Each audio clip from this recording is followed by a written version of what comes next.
હું પંડ્યા આરતી આપ જોઈ રહ્યા છો સ્પાર્ક ટુડે ન્યૂઝ। શહેરના નવાપુરા પોલીસ સ્ટેશન હદ વિસ્તારમાં ચોરીનો મામલો। સમગ્ર મામલે સી ડિવિઝન એસપીની પત્રકાર પરિષદ। રાજમહેલ રોડ પાસે આવેલ કાછિયાપોળમાં ચોરો ચોરી કરવા માટે આવ્યા હતા, જ્યાં સ્થાનિકે ચોરીને અંજામ આપ્યા પહેલા જ ઝડપી પાડ્યો છે। બે લોકોને ઝડપી પાડવામાં આવ્યા છે। હકીકત એવી છે કે આજ સવારે 5:15 વાગ્યાની આસપાસનો બનાવ હતો, જે એમને ત્યાં ચોરીની કોશિશ થઈ છે મનોજભાઈ પટેલને।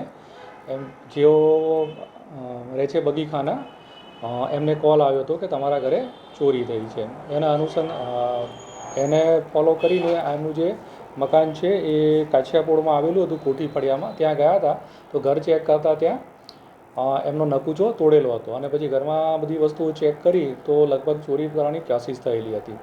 પછી જાણવા મળેલું હતું કે જે બી માણસો જ્યાં ચોરી કરવા માટે આવ્યા હતા અને ત્યાં શોધખોળ કરી તો આ જે ચોરી કરનાર જે બે શખ્સ છે એ ત્યાં જ કંઈક પોળમાં આજુબાજુ સંતાઈ ગયેલા હતા અને આ લોકોએ છે ત્યાંથી 100 નંબર પર લગભગ 4:35 કલાકે ફોન કરવામાં આવ્યો હતો અને 4:41 4-5 મિનિટના સમયમાં પોલીસ ત્યાં પહોંચી ગઈ હતી અને પછી શોધખોળ કરતાં ત્યાં એક આરોપી જે છે, જે કાયદામાં સંઘર્ષમાં આવેલો બાળક છે, ત્યાં જ મળી આવ્યો હતો અને પછી એને લઈને પોલીસ સ્ટેશન આવવામાં આવ્યું હતું અને પછી લગભગ 9 વાગે છે આ બીજો ચોર છે, જેનું નામ મહેન્દ્ર દિલીપસિંહ સિકલીગર, એ ત્યાં મળી આવ્યો હતો।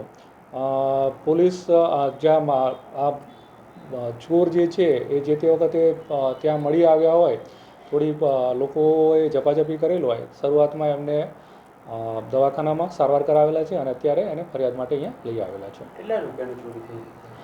ફક્ત જે ફરિયાદી છે એના જણાવ્યા પ્રમાણે ફક્ત ચોરી કરવાની કોશિશ કરવામાં આવેલી છે, કંઈ પણ એમનું ગયેલું નથી। ચોરો ભૂતકાળમાં કોઈક ગુનાહિત પ્રવૃત્તિ સાથે સંકળાયેલા જેવી કોઈ માહિતી છે આપણી પાસે?